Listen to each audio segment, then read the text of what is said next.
Hello and welcome to The Download from Wise Woman and Wordsmith, where insight meets inspiration. A space for creatives, dreamers and visionaries ready to spark new ideas, ignite purpose and reimagine possibilities. Here we share downloads of wisdom, stories and strategies to help you thrive in your creative journey. I'm your host, Jill Marshall. Tune in, connect and let the magic unfold. Welcome to The Download. I'm Jill Marshall and this, somewhat unbelievably, at least to me, is episode 30. 30 episodes. That's a spiral of words, thoughts, downloads and deep dives that have wound their way from personal awakening to archetypal insight, from mystical musings to strategic action. And today, at this little milestone, I want to land somewhere very close to my heart and my work. Intuition. But not just listening to it, actually knowing when not to. Because intuition gets a bad rap. It's often dismissed as vague, irrational, even indulgent. Or on the flip side, it's placed on this pedestal as if everything that feels good or spontaneous must be divine guidance. But the truth is that intuition is a skill. Yes, it's sacred, but it's not always right. And it needs one key ingredient to become useful in the real world, which is discernment. So today, we're dipping a toe into the flip side of intuition and the moments when you really shouldn't listen to your gut. So let's start with this, the fact that intuition isn't madness. There's this persistent myth that intuitive people are flighty, that being guided by an inner knowing means you've abandoned all logic, practicality or sanity. But the opposite is often true. At its heart, intuition is pattern recognition. At its most refined, it's the product of deep listening to ourselves, to others, to the energy beneath the surface. It's the subtle sense that tells you not to take the shortcut through the alley, or that nudges you to reach out to someone and later they tell you, I really needed to hear from you today. It's not always dramatic. Sometimes it's just quiet alignment. But it's also not infallible. Because here's the thing. Not every voice in your head is your intuition. Some are echoes, some are ghosts, some are really clever impersonators. And here's something else we don't talk about enough. Intuition can be trained. It can be honed. Carl Jung described intuition as perception via the unconscious, one of the 4 psychological functions alongside thinking, feeling and sensation. In Jung's framework, intuition is how we perceive hidden connections, symbols and future potential. But discernment, how we evaluate and act on what we intuit, requires the balancing functions of thinking and feeling. You can even test your dominant tendencies with tools like the Myers-Briggs type indicator, which stems from Jung's typology. Certain types are more likely to lead with intuition, especially types like INFJ, INFP, ENFP, and INTJ. For example, INFJs and INFPs often experience strong intuitive hunches filtered through emotions or values, while INTJs and ENFPs may use intuition to project into future possibilities or to innovate systems. But even intuitive types must learn to test their perceptions against logic and lived experience. Understanding your type can help you recognize your natural blind spots, like mistaking emotional resonance for the truth or confusing mental insight with inner knowing. Are you a dominant intuitive type? Then you may naturally lean towards pattern recognition and big picture sensing. But you may also need to ground those perceptions with a strong tether to reality. Just like a muscle or a language, intuitive skill sharpens with conscious use. Laura Day, author of Practical Intuition and The Prism, teaches that we all have intuitive abilities, but most people haven't been taught how to distinguish them from anxiety, assumption, or projection. She trains people to use intuitive exercises, attention techniques, and real-world testing to validate and trust their inner signals. And many psychotherapists agree. In somatic therapy, for instance, clients learn to tell the difference between a trauma response and an intuitive body signal. You can literally learn the feel of intuition. expansive, calm, neutral, versus the tight, hot, or buzzing signals of fear. In other words, intuition doesn't have to be wild or mysterious. It can be practiced, explored, and tested. And one of the most overlooked aspects of honing it is understanding the pattern of your inner voices and the archetypes that might be driving them. We all have inner characters at play: the inner critic, the rescuer, the rebel, the sage, the orphan.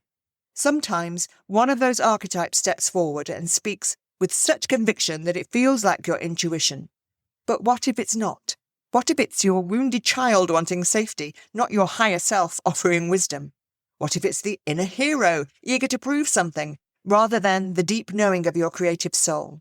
Being able to name these patterns is a huge part of discernment. When we start to track which voices tend to dominate, we begin to notice how easily we can mistake a patterned persona for true intuitive guidance. And that's where real power comes in. It's something I'm deeply passionate about sharing too, in what I'm starting to call my own intuition tuition. More on that to come. But before we get to the times when we shouldn't trust our gut, let's take a moment to acknowledge the different levels of intuitive experience, because not all intuition is created equal. At the most basic level, we have animal instinct, which is our body's survival wiring. Fight or flight, freeze or fawn. These responses are automatic, evolutionary, and they're incredibly useful when facing real danger, i.e. a tiger, but they aren't always intuitive in the higher sense. They're fast and reactive, not wise and reflective. True intuition, by contrast, arises from a deeper place, not urgency, but awareness. Where instinct says run, intuition says pause. We might imagine intuition operating in layers or levels. At level 1, we have instinct, rooted in the nervous system. It protects.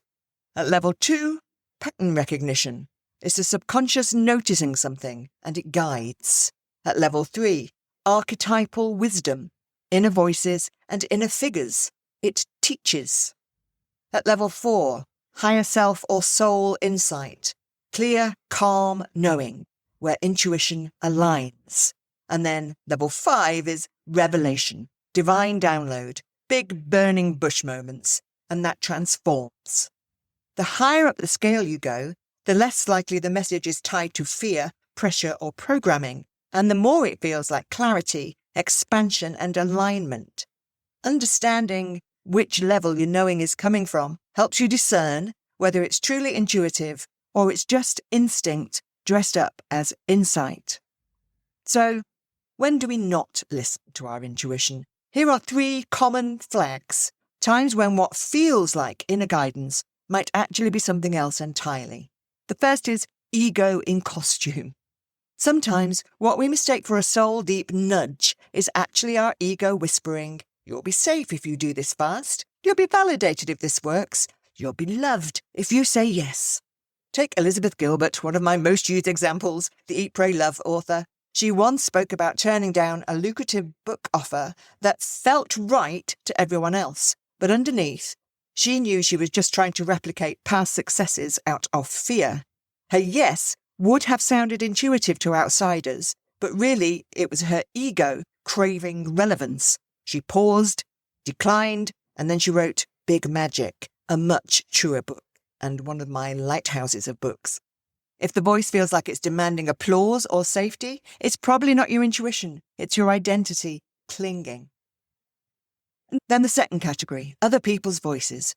Conditioning can be sneaky. We absorb so many shoulds, scripts and systems over the years that we can't always tell where a message originates. Sometimes what you think is your inner knowing is actually the voice of a parent's expectations. Very often the voice of a parent's expectations or experiences. It could be a mentor's strategy. It could be social media's success metrics. You feel pulled to a certain path, but if you listen closely, it doesn't sound like you. It sounds like someone you're trying to impress. Oprah Winfrey once shared that one of her biggest regrets was saying yes to the film Beloved too quickly. Everyone said it was her destiny project, but she admitted later that she didn't pause and listen deeply. She acted based on what people expected of her. It flopped, and she was devastated. My mistake, she said, was mistaking pressure for purpose. And then we have the trickster or the trauma impulse. Sometimes fear disguises itself as intuition. You feel the need to back out of a new opportunity, and it seems like wisdom, but maybe it's your nervous system reacting to the unfamiliar. You feel drawn to someone toxic, and you call it fate, but maybe it's trauma's magnetic pull, not true alignment. Another of my classic examples, Steve Jobs, he admitted in an interview that he nearly turned down returning to Apple because it didn't feel aligned. He later realised it was a fear of failure, not clarity. Sometimes your nervous system says no because your soul is trying to grow, and it's never done that before. The trickster's cleverest move comes right before that moment you're about to try and grow. It will throw a joker into the pile, something to take you out of your intention and set you back on the path of most familiarity. And familiarity to who? All those voices and people and archetypal presences that want you to stay safe. Even if safe means stuck or trapped, smaller or lesser or different to what we were meant to be. I've worked very hard at tuning into trickster moves and can sort of feel their energy now. It's just enough refinement to give me pause when I'm about to do something. It's kind of a test. Like, you really want to do this? I feel into it for a while, see if it's trickster or trackster, i.e. keeping me right on track for what my new self wants to do, and then I make the decision. It's not always the right decision, of course.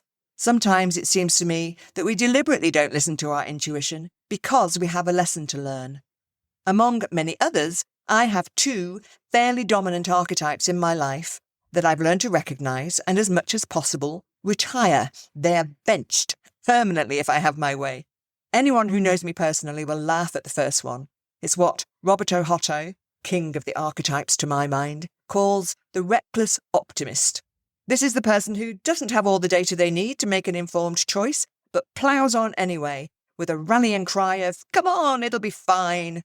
The reckless optimist is closely related to, or might be renamed, the impulsive idiot. This is an archetype I have to face and quell on a very regular basis, and is always trying to get me to do something new, with a little trickster shove at the end of, "Go on, you know you want to." The other very prominent archetype in my makeup is the saboteur. Now, according to Carolyn Mace, queen of the archetypes, we all have the saboteur inside us. Mine is a special brand of self-saboteur that functions especially well, it seems, in the face of looming success. I've made the worst decisions of my professional and career-based life based on that self-sab, worrying that I'm entering a "who do you think you are" phase and leaving behind my roots and ancestry and my invisible child archetype. The scary thing is when it joins up with the trickster to make these decisions seem reasonable. It makes it feel like you are being discerning, careful, wise, when in actual fact, you're just being headed off at the pass before the next big thing could arrive. As Steve Jobs famously said, you can only connect the dots backwards. These moments were life lessons for me that I absolutely needed to learn, but I might not have had to if I'd known then what I know now. That's the journey, I guess. But one thing I have found useful in sussing out whether it's intuition or archetype or voices from the past is to sense where I'm feeling it in my body. The body, and especially the chakra system, will tell you there's a reason it's called gut instinct. Does it feel exciting or actually terrifying? Does it make your throat tighten or your head ache? Does your heart pound just thinking about it? And is that in a good way or a cardiac arrest kind of way? Feel it, sense it, interpret it, and ground it, and then make your move. So here's the real magic: intuition plus strategy. Intuition on its own is powerful, but without grounding, it can float. Strategy on its own is efficient, but without intuition, it can become soulless. When we combine them, we get aligned action. Astronaut Chris Hadfield talks about learning not to trust his gut in space, because instincts developed for Earth don't work in zero gravity. He trained himself to override panic with protocol, because space is no place for emotional reflexes. Or take Arianna Huffington. Before launching Thrive Global, she took months to test the idea, gather research, build frameworks. The inspiration was intuitive, but she honoured it with strategy. That's the sweet spot. Feel it fully, then build it wisely. And if you understand yourself well enough to know that you are likely to overlook or misinterpret your intuitive nudge, take a pause. Ask for information, internally or externally, and wait for the answer to feel right in all the right places before making a move. So here's your download today. Intuition is a sacred gift, but like all gifts, it comes with responsibility. You have to care for it, refine it, and learn its language. And most importantly, you have to learn the difference between the voice of your soul and the static of everything else. So a simple practice: next time you get a gut feeling, pause and ask yourself, would this still feel true tomorrow? What if I told no one about it? What if I trusted myself more? And that pause, that breath of discernment, is where your magic lives. If this sparks something for you, please do leave a review on Apple or Spotify. It helps more than you know, and it helps other people connect with their intuition. And if you want to go deeper into this blend of mystical and practical, intuitive and strategic, then find me on wisewomanandwordsmith.com. Thanks for tuning in to the Download podcast. Feel free to like, comment and share and all of that good stuff. Also, I'd love to hear more about your own intuitive hits and downloads. So do find us on Facebook, YouTube and more.